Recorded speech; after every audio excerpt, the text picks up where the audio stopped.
Shalom saudara-saudara yang terkasih dalam Tuhan Yesus Kristus, selamat pagi. Renungan harian kita diambil dari Yesaya pasal 42 ayat ke-18 sampai ke-25. Renungan pada hari ini berjudul Belajar untuk Mendengar.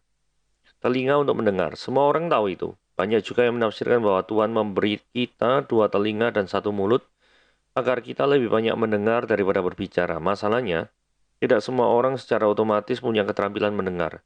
Kadang kita terlihat sedang mendengarkan, namun pikiran kita mengembara ke dunia lain. Banyak orang tidak dapat mengulangi atau meringkaskan inti dari sesuatu yang baru saja mereka dengar. Banyak juga yang mendengarkan hanya untuk basa-basi, agar dapat sekedar membalas percakapan. Bangsa Israel seringkali gagal dalam mendengarkan firman Tuhan, sekalipun dia telah berulang kali mengutus nabi-nabi. Mereka tetap saja abai. Mereka lebih peduli dengan diri sendiri dan berhala-berhala mereka. Mereka mengabaikan teguran dan peringatan, maka hidup mereka pun melenceng dari firman Tuhan. Akibatnya, Allah mendisiplin mereka. Dia mengizinkan bangsa Babel menaklukkan mereka, mengangkut mereka sebagai tawanan ke Babel. Tuhan Yesus juga kerap berkata, "Siapa bertelinga, hendaklah ia mendengar." Saat ia mengajar, banyak orang mendengarnya, namun tidak sungguh-sungguh berusaha memahami. Akibatnya mereka tidak memperoleh apa-apa. Kiranya kita belajar dari kesalahan dan kegagalan mereka. Mari mengasah keterampilan kita dalam mendengar. Mari belajar menyimak, memberi hati dan memusatkan pikiran. Rela ditegur dan dikoreksi oleh firman Tuhan. Itulah yang membawa pembaruan dalam hidup kita, agar menjadi pribadi yang dikehendaki oleh Tuhan.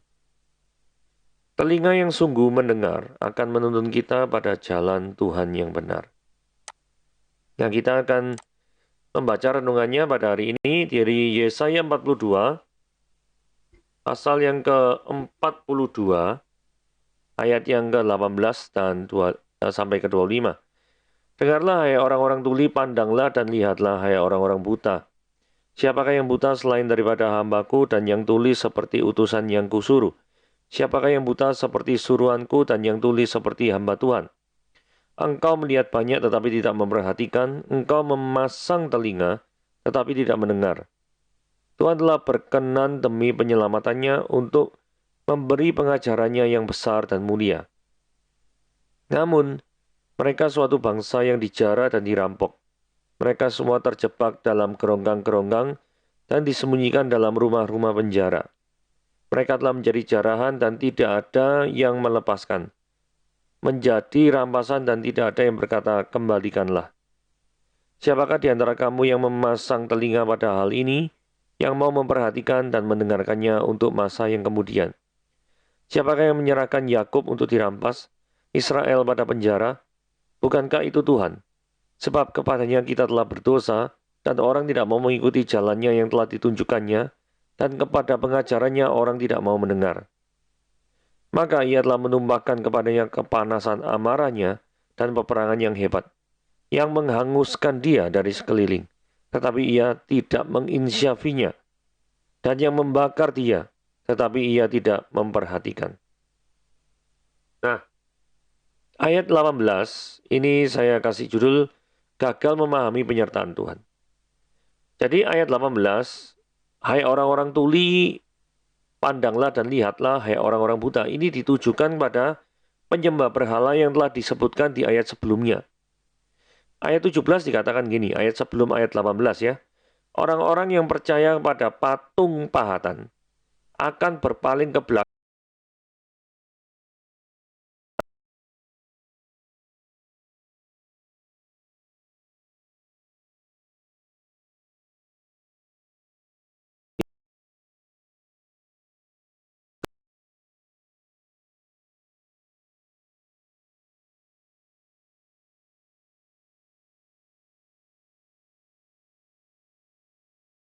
Mungkin sekarang kita mengatakan pada diri sendiri, loh, saya tidak menyembah patung, saya tidak ada patung dalam hidup saya. Oke, tetapi mungkin hobimu sudah menjadi patung dalam kehidupanmu. Pekerjaanmu, kesibukanmu sudah menjadi patung dalam kehidupanmu. Sehingga hobi, pekerjaan, itu bisa membuat engkau jauh daripada Tuhan. Bukan berarti orang tidak boleh mati-matian terhadap pekerjaan. Tetapi jika itu bisa membuat Anda menarik jauh sehingga Anda tidak sempat untuk beribadah kepada Tuhan, tidak sanggup untuk mencari Tuhan dengan segenap hati, maka itu akan sudah menjadi berhalamu. Sudah menjadi berhalamu. Jadi perhatikan dengan baik siapa atau apa yang menjadi berhala dalam kehidupanmu.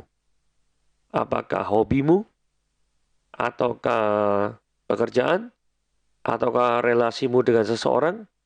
Kadang relasi dengan seseorang bisa juga menjadi berhala bagi orang itu.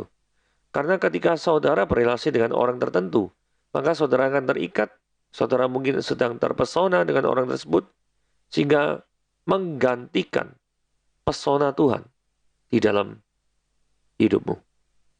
Berhati-hatilah terhadap berhala-berhala yang muncul di dalam kehidupan Anda. Karena hal yang demikian akan mengganggu relasi Anda dengan Tuhan.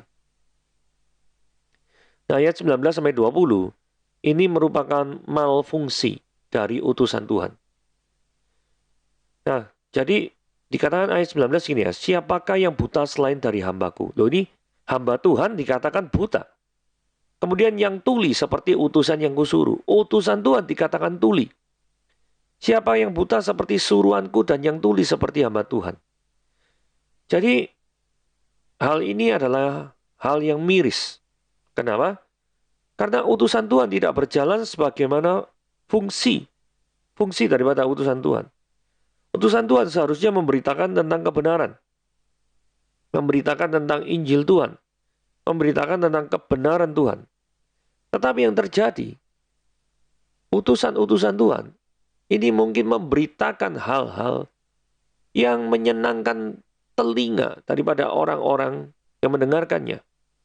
Mungkin mereka jarang sekali berbicara tentang dosa, karena begitu orang ditegur tentang dosanya, maka orang itu akan terintimidasi. Orang itu tidak suka. Ada orang-orang tertentu yang pengen ketika firman diberitakan, itu firman yang tidak menegur dosa. Firman yang tidak bicara tentang hukuman kekal, yaitu neraka. Firman yang tidak berbicara tentang penderitaan orang Kristen. Padahal kita tahu sama tahu. Sesuai dengan Filipi ayat 1, pasal yang ke-1, ayat yang ke-29 dikatakan, kepadamu bukan saja dikaruniakan untuk menerima keselamatan dalam Yesus Kristus. Bukan dikaruniakan keselamatan, tetapi juga untuk menderita bagi dia. Jadi menerima atau percaya kepada Kristus dan menderita bagi dia, itu adalah satu paket. Tapi permasalahannya, jarang orang berbicara atau berkhotbah tentang tema tersebut. Jadi ini peringatan bagi setiap orang yang mengaku sebagai utusan Tuhan. Tapi berita yang disampaikan adalah untuk menyenangkan jemaat, bukan menyenangkan Tuhan. Apakah saudara termasuk jemaat yang suka mendengarkan firman Tuhan yang senang-senang saja? Kalau begitu Anda tidak hidup di dalam realita. Karena realitanya ketika Anda menjadi pengikut Kristus, tidaklah demikian. Saudara perhatikan 12 orang murid Yesus. Kematiannya sangat mengenaskan. Karena pengorbanan mereka mengikut Kristus itu sangat besar. Saudara perhatikan air hidup Paulus, air hidup daripada Petrus, air hidup daripada Markus. Semuanya mereka mati martir. Ayat yang 21. Tuhan telah berkenan demi penyelamatannya untuk memberi pengajarannya yang besar dan mulia. Ya, jadi di sini Tuhan itu menghajar bangsa Israel yang bebal. Ya.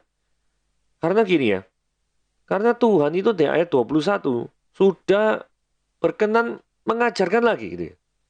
Tapi di ayat yang ke-22 dikatakan mereka itu adalah bangsa yang bebal sekali ya. Dijarah dan dirampok. Nah, ini merupakan hukuman Tuhan.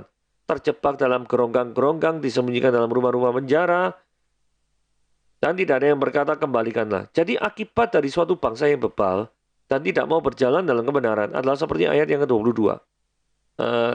Ringkas ceritanya seperti itu. Padahal dengan kemurahan hatinya, Allah itu memberikan pengajaran yang besar dan mulia. Nah, ini bicara tentang kesempatan yang sudah Tuhan berikan kepada kita. Jikalau sampai saat ini Tuhan itu tanda kutip belum bertindak sesuatu apapun yang mengganggu kenyamanan Anda, walaupun Anda itu berbuat dosa berkali-kali, over and over again. Anda ulangi terus-menerus. Itu bukan berarti Tuhan itu buta dan tidak melihat perbuatan saudara. Itu artinya Tuhan itu masih panjang sabar. Dan Tuhan memberikan kesempatan bagi Anda untuk bertobat dan kembali kepadanya. Jangan sampai Tuhan itu bertindak, meluapkan segala kemarahannya terhadap hidup saudara.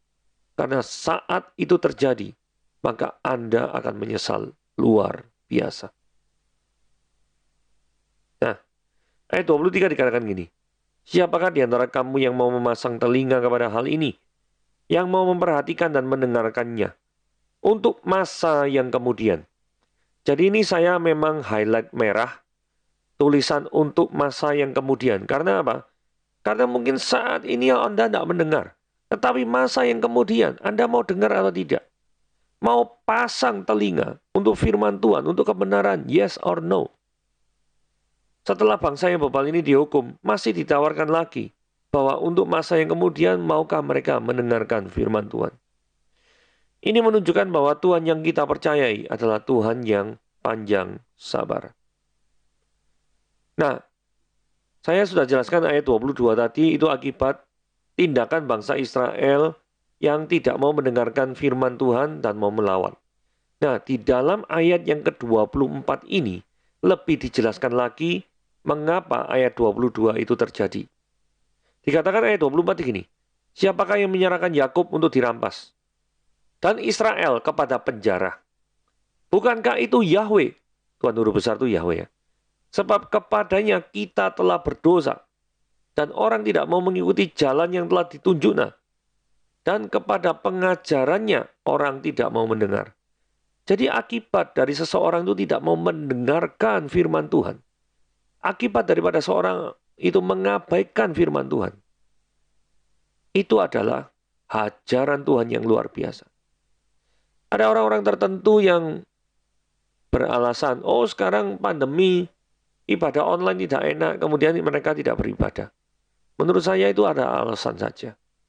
Karena jikalau hati kita dipenuhi kerinduan untuk beribadah kepada Tuhan, untuk mengikuti jalan yang diperintahkannya, maka mau offline mau online tidak menjadi penghambat. Itu hanya merupakan kebiasaan saja. Puji Tuhan di tengah pandemi yang seperti ini, Tuhan sudah menyediakan teknologi yang online. Sehingga setidaknya ketika pandemi ini terjadi, selama sambungan internet Anda lancar, tidak ada gangguan apapun, Anda tetap bisa menikmati firman Tuhan dari YouTube, mungkin dari channel-channel YouTube biasanya ada live streaming seperti itu. Jadi secara teknologi ini sudah mendukung. Tinggal Anda mau atau tidak. Nah, kepada orang-orang yang tetap tidak mau, hajaran Tuhan menunjukkan bahwa Allah itu masih peduli terhadap umatnya. Tuhan akan mengajar Anda. Nah, tapi satu hal yang penting ketika Tuhan mengajar Anda, berbahagialah ketika Tuhan mengajar Anda. Karena itu menunjukkan bahwa Tuhan masih peduli terhadap Anda. Karena kalau tidak diajar, ya itu berarti Anda itu bukan anak Allah. Saudara, kalau tidak perhatikan baik-baik, orang tua itu juga mengajar anaknya. Kenapa kok mengajar anaknya? Karena ada relasi itu anaknya. Dan kalau anaknya tetangga ya tidak perlulah. Kan itu urusannya orang lain. Ya. Jadi kalau anak tangga, ya peran orang tua ya tidak mungkin ngajar anak tetangga. Karena tidak ada hubungan antara orang tua itu dengan anak yang nakal. Tetapi selama kita diajar oleh Tuhan, diperingati terus-menerus, diberi waktu kesempatan Anda untuk mendengarkan firman Tuhan ini menunjukkan bahwa Tuhan masih sayang terhadap hidup saudara. Maka berubahlah oleh pembaruan budimu, berubahlah untuk menjadi seperti yang Tuhan inginkan. Berubahlah untuk menjalani jalan hidup sama seperti yang digariskan oleh firman Tuhan. Seperti yang ditunjukkan oleh firman Tuhan. Dan ini akibat ketika seorang itu melawan Tuhan. Mungkin bagi orang sudah diperingati berkali-kali, over and over again, berkali-kali Tuhan memperingatkan. Nah, kalau orang itu tetap bebal, maka yang terjadi adalah di ayat 25 dikatakan gini, maka ia telah menumpahkan kepadanya kepanasan amarahnya dan peperangan yang hebat yang menghanguskan dia dari sekelilingnya. Tetapi ia tidak menginsyafinya, dan yang membakar dia, tetapi ia tidak memperhatikannya. Bagi orang yang terus-menerus, Tuhan kirim orang untuk menobatkan Anda, tetapi Anda tidak mau. Tuhan mengirimkan ada banyak message daripada mungkin sosial media yang Anda baca. Tetapi Anda masih mengeraskan hati saudara untuk tidak mau mengikuti Tuhan. Maka Tuhan akan bertindak serius terhadap Anda jika Anda tidak mau mendengarkan pengajarannya. Tuhan bisa menghancurkan hidup Anda dengan amarahnya yang sangat dahsyat. Dan saya yakin Anda tidak akan mau menerimanya. Tetapi jikalau Anda tidak peduli terhadap firman Tuhan, maka siap-siaplah untuk menjalani kehidupan yang tidak karu-karuan. Saudara, bertobatlah terhadap segala keberdosaan kita. Marilah kita sekarang untuk diajak oleh firman Tuhan untuk kembali kepadanya. Kembali menjalani firman yang benar. Jikalau Anda pernah hidup sebagai orang Kristen yang benar, tetapi sekarang jauh daripada Tuhan, maka saat ini firman Tuhan yang Anda dengar ini adalah firman Tuhan yang pas bagi kita semua untuk kembali ke jalan yang benar. Tinggalkanlah jejak-jejak keberdosaanmu, sekalipun mungkin itu nikmat bagi kedagingan kita. Tetapi firman Tuhan berkata, tinggalkanlah itu, turutilah firman, dan berjalanlah sesuai dengan kehendaknya. Tuhan Yesus memberkati.